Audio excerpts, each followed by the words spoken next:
Praise the Lord. Once again, happy to see you through this episode. For the sake of truth, talks about the reality and the truth of different religions and what is their opinions and why Christianity is true religion.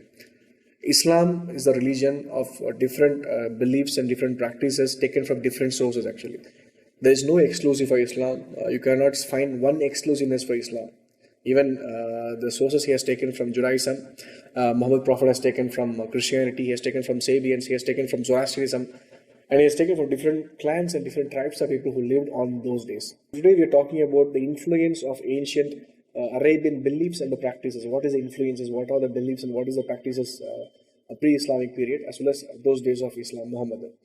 In order to find and understand the gradual development of Islam, which came from Muhammad's mind, you should understand what are the sources he borrowed as well as and we should know the religious opinions and the practices on those days before Islam. The inhabitants of Arabian, for example, there is not one single race. You cannot say today we can say Arabian as one race. We can call Asian, but still we are not Asians. We still, if you go deep dive into Asia, you can find Chinese, Indians, Japanese. If you go deep down into Indian, you can still find a lot of other tribes. And you can deep down, you will find a lot of clans and a lot of tribes were living in, particularly to when you call even Asian. The same way when you call Arabia, in the Arabians, it is not one single clan or one single tribe were living there. It was numerous tribes and numerous clans, and they were being invaded by different peoples, and when the peoples were ruling them, different culture and the practices came in.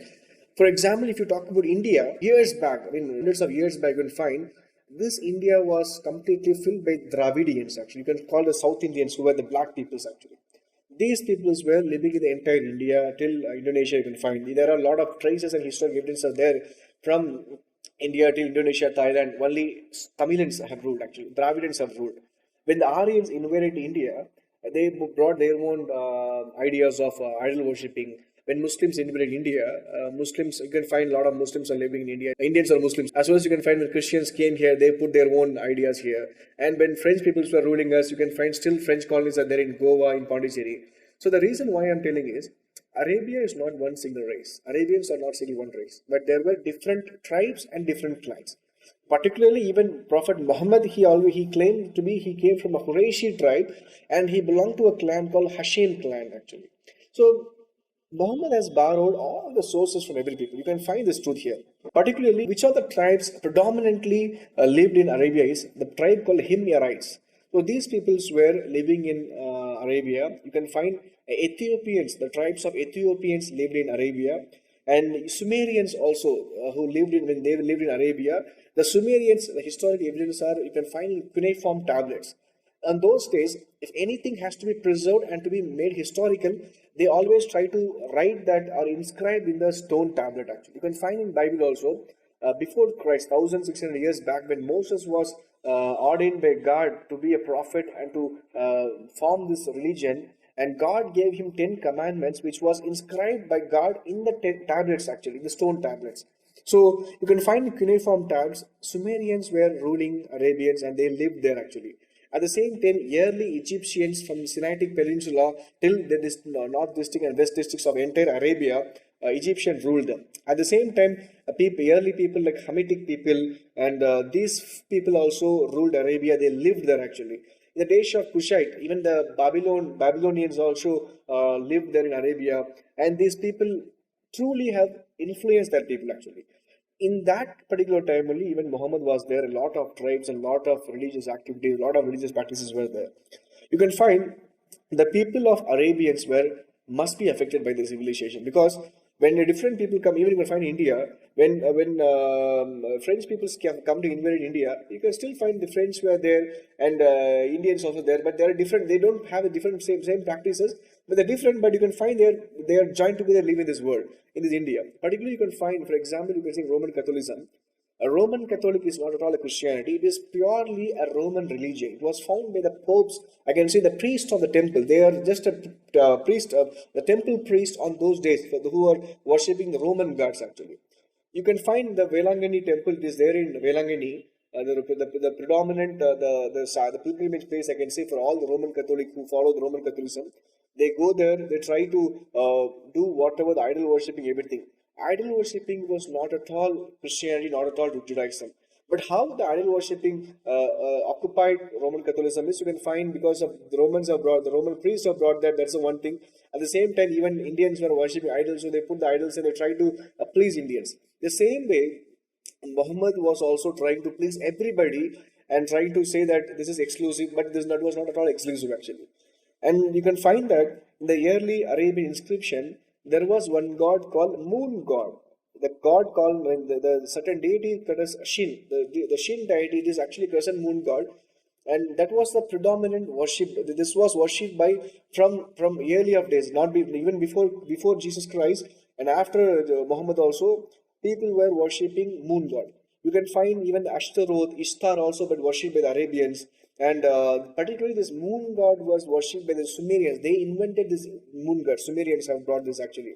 Even some Semites people, Semites in the sense, these were people they claim to be, they came from Noah's son Shem. So they are Semitic language, they call Semitic religion. Even Judaism, Islam, all say we are, I mean, Arabic language, Hebrew language, they all claim to be a Semitic religion, Semitic languages, because they claim to be, they came from Noah, from through his son Seth, actually. I mean, Shem, his son Shem. At the same time, you can find Assyrians, and some parts of Arabia. All these people were worshipping Shin god, I mean moon god, crescent moon god. Today you can go and ask to any Muslims, why do you have the crescent moon as a symbol in your flag? Means no one will answer you, because they were not aware why they have crescent moon in their mosque, crescent moon in their flags. All the Muslim countries you can find the crescent moon will be there, and every Muslim's home you can find there is a crescent moon. So why do they follow? There is not at all one proof you can find from Quran or from Hadith or from Sayyid Rasulullah, but the only historical evidence you can find is the Arabians worship the moon god, the Shin moon god. I can say Hubal as a moon god. And those days, all these people were living actually, all these different tribes and religious practices were happening. Ibn Hisham, he's an author who wrote the biography of Prophet Muhammad, and even he has mentioned in his books, it's mentioned very clearly, lot of tribes, they claim themselves to be, they came from the descendants of Joktan.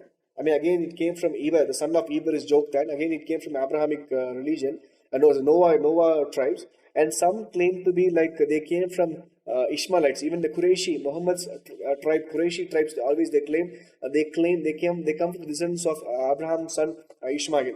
And there were some people who claimed to be, they came from the Keturah. The Keturah is nothing but Abraham's second wife's son is Keturah actually. I mean, you can say literally third wife. Oh, no, it's actually second wife, because Hagar, the Ishmaelites' mother, Hagar is not a wife. She was just a concubine actually. So lot of tribes, they claim themselves to be, they came from Abrahamic religion. The main exclusive thing what Islam claims is about one God, about the name of God Allah, about Kaaba, Mecca. So these are things exclusively they claim. Understand like this, Muslims believe Muhammad is the only prophet who brought all these things. There was nothing known as Allah. Before that, there is no Allah was existed. Because Muhammad is the first founder of Islam. That's how they try to portray. But you can find very clearly the term Allah and even the Bait Allah, the Kaaba, even as well as Islam was before Muhammad. I mean, the pre-Islam, even I can say the worshipping of the one God concept or before Muhammad was existing. You can find even the Keturah people and Ishmaelites people, those who claim to be from Ishmaelites, they were more keen on their one God religion actually. Even before 600 years before and 200,000 years, I mean 1,600 years before, you can find Judaism and Christianity talks about one God religion actually. So it was not Muhammad who found one God. Before Muhammad, the pre-Islamic time itself, the one God is already existing. You can find that Muhammad was always claiming, he was always telling he's a consummation of Christianity and Judaism. He always claimed to say that he is the person sent by God to revive the Abrahamic religion and to bring the true Abrahamic religion. But it was not at all true religion at all, because he didn't bring any religion, Abrahamic religion. He just brought the ideas of different religions and told this is Islam. That's the truth. You can find in the early times, even though the polytheism had many entrances in early times to invade the countries, the polytheism was predominantly occupied. Still, there were a lot of people were having one God ideas concept. You can find historically the book called Herodotus. It's a historical book. In the third book, chapter 8, he mentions there are two deities where predominantly worshipped by Arabs. One is Dionysus and Oranius actually. And Oranius is called as Allatu in Arabia. You can find in Sumerians religion, even in Akkadians religion, even Hinduism religion, you can find when there is a male god, they always try to have a female goddess. That's how when you call Allah as a male god, they always say Allatu as a female god. In Assyrian language, if you call Illu as male god, Illatu is a female god. The same way in Akkadian also they call Allatu as a female god. Where Allatu is given by Herodotus is the uncontracted form of the feminine of the same word, which is Allah. Allah. The Sumerians had the idea of always having a feminine counterpart for all their male gods. So the word Allah was also existing before Muhammad. Even you can find Muhammad's father's name is Abdullah. It means the slave of Allah. You can find Kaaba is called as Bait Allah. It means the house of Allah. And Kaaba also referred as Diodorus Siculus in 60 BC before Christ. He wrote in this book written, the famous shrine for Arabians is Kaaba. I mean the Bait Allah. As well as you can find in a lot of poems, pre-Islamic time, in the poem particularly called Al-Mullakhad, most of the time the word Allah is mentioned. It is before Islam, before Muhammad's time. Even Ibn Ishaq, the earlier biographer of Muhammad, quotes, he has mentioned the tribes of Hinanna and Qurayshi were worshipping the god called Ikhlal, again the Allah. And they used to say in the Kaaba, Labeka Allahumma. Even Shakhristani, he talks about few things. Particularly, he says that there are a lot of, he's a pre-Islamic scholar, and he says a lot of people were thinking about ideas like there is a creator, and the creator sends always a prophet, and they believe in the prophet. And some people believe there is no creator, it is only the nature, that's how they believe. And some people believe there is always a creator, but God, creator, never sent any prophet or any messenger. So these were the ideas were existing in those times actually. And even you can find the tribe of Kalb, they are worshipping called Wud and Shua, and Himyar tribe worship Nazir, and Hamdan tribe worship Yaqud, and Taif tribe worship Allad, as well as Al-Manad, Al-Uzza, and even Banu Kinaina and Qurayshi tribe are worshipping Al-Uzza. The tribes of Aus and Khazraj worship Mana, and you can find a lot of influences from the Christianity, from the Judaism, from the Zoroastrianism, from the Sabians, from all kinds of different religions, all kinds of different tribes. Muhammad has taken all the stories and he has put us a Quran. To tell us in a nutshell, to talk about the Quran, Islam's heaven, you will find Allah says when you come to heaven, I have 72 virgins and I have hurins. This idea was taken from again from the Zoroastrian religion. Still, Zoroastrianism religion talks about a heaven concept of hurins as well as 72 virgins. And again, you can find the people like the character like Abraham. Those are prophets actually. These were the people who were called as prophets on those days, like Abraham, Moses, and David, Jesus, and all the prophethoods names. He just took from Judaism religion and copied in his Islam and said, I am just coming from that same God actually. At the same time, he took Jesus' name and said, I am talking about the same God.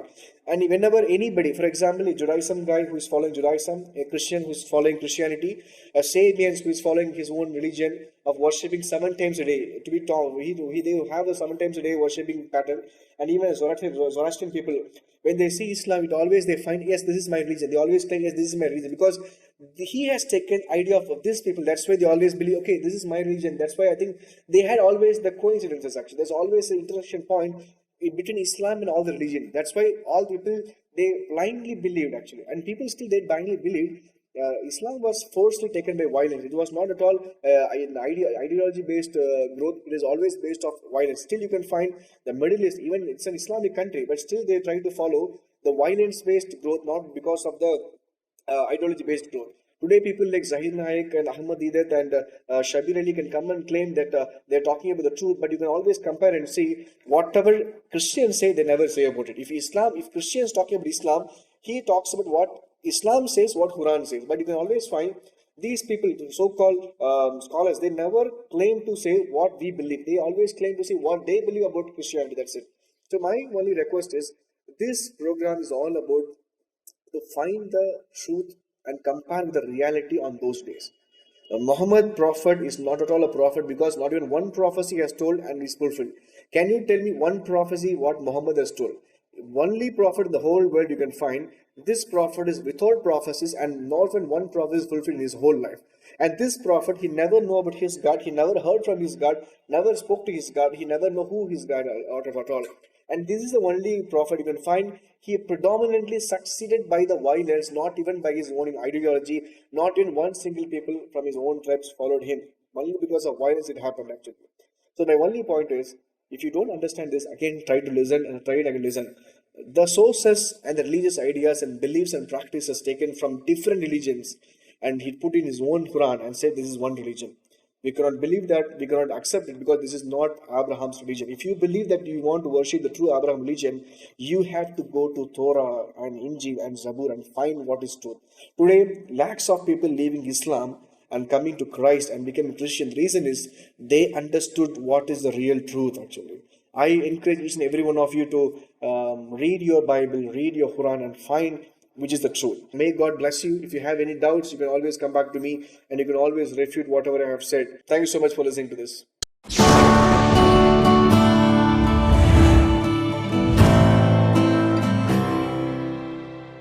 For more guidance and prayer support, write to us prayer@mgpministries.com.